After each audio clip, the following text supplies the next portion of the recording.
Mes chers responsables, militants et sympathisants de l'UFDG, mes très chers compatriotes, à cette étape critique de notre histoire, où notre vivre ensemble est menacé, notre avenir commun hypothéqué, personne n'a envie d'entendre des discours sans effet ni lendemain, je le sais. Chacun attend des actes susceptibles d'apporter les changements espérés par notre peuple. Les mots ne suffisent plus à apaiser les colères et à réparer les injustices. Le temps est venu d'agir pour laver les affronts, rétablir les libertés publiques et garantir le respect des droits de l'homme.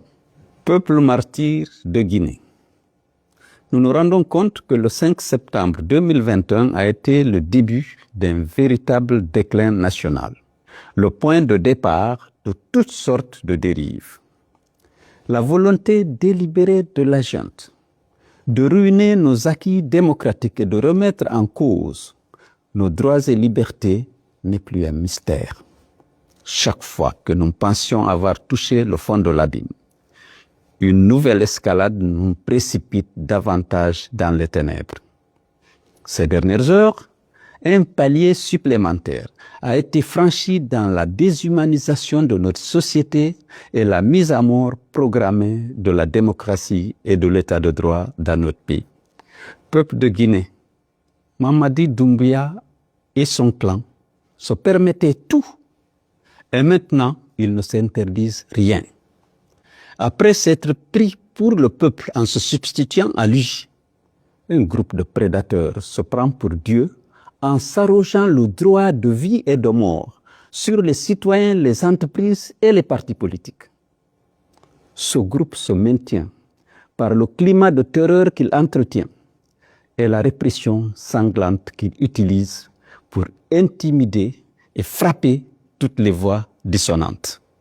Le coup d'État sanglant, contrairement au discours décliné à l'occasion et aux dispositions de la charte de la transition, a été suivi de restrictions drastiques des libertés publiques et de violations massives des droits humains, dont certaines relèvent des crimes contre l'humanité. Assassinats ciblés, disparitions forcées, enlèvements, séquestration. Même les personnes les plus fragiles, les enfants, les femmes, les personnes âgées n'ont pas été épargnées.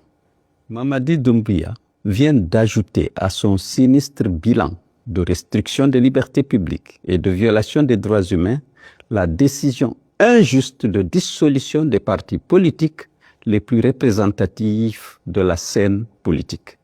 N'ayant lui-même aucune légitimité, ni la moindre assise électorale ou politique, le chef de la junte et son clan, malfaisant, voudraient réécrire l'histoire du pays en effaçant du paysage politique toutes les forces susceptibles de porter ombrage à son parti-État en cours de formation. L'on affiche fièrement une volonté claire et morbide d'instaurer la pensée unique. Un parti-État afin de consacrer un exercice solitaire du pouvoir au détriment de la souveraineté populaire. Il n'existe plus d'espace civique et démocratique. Les droits politiques et les libertés fondamentales, après avoir été piétinés, sont aujourd'hui purement et simplement supprimés. Dès lors, il n'y a plus d'autre alternative que de s'engager dans une résistance frontale, une lutte courageuse de libération de notre pays dont les ressources sont pillées, les institutions instrumentalisées, l'armée nationale divisée et désarmée. Cette lutte s'impose à nous comme un devoir moral et une nécessité historique. À cet égard, j'exhorte les responsables, militants et sympathisants de l'UFDG et tous les Guinéens épris de liberté et de justice à se lever comme un seul homme et à recourir à tous les moyens pour mettre fin à ce régime d'exception qui n'a que trop duré. Nous savons désormais que ce n'est ni par le dialogue, ni par la voie démocratique, ni par les moyens légaux qu'on obtiendra des changements politiques et le véritable retour à l'ordre constitutionnel. Il n'y a pas d'autre solution. Après avoir épuisé tous les recours à l'interne et face au silence assourdissant de la communauté internationale, que de nous battre pour nous libérer par nous-mêmes. Je sais à quel point les militants de l'UFDG sont attachés à la démocratie et à leurs droits et libertés. Les sacrifices qui sont consentis ces dernières décennies pour défendre ces valeurs sont une illustration éloquente de cet attachement. Ils sont toujours, comme la majorité des Guinéens d'ailleurs, prêts à tout pour que notre pays ne retombe pas dans le traumatisme et les affres de la dictature. Le sang de nos martyrs et leur mémoire, ainsi que la dette que nous avons chacun envers notre pays, appellent de notre part courage, persévérance et détermination afin de vaincre l'imposture et la forfaiture sous toutes leurs formes. J'en appelle à l'union sacrée des forces vives du pays pour réunir toutes les conditions et se donner toutes les chances d'une victoire sans appel sur ceux qui ont trahi notre peuple et leurs serments. Nos clivages actuels et les rancœurs du passé sont à reléguer au second plan. Si nous voulons être unis et forts afin de parvenir rapidement à notre objectif de libérer notre pays de la dictature, le moment venu, chacun répondra de ses actes. L'oubli et le pardon habituel ont trop longtemps garanti l'impunité et encouragé la récidive.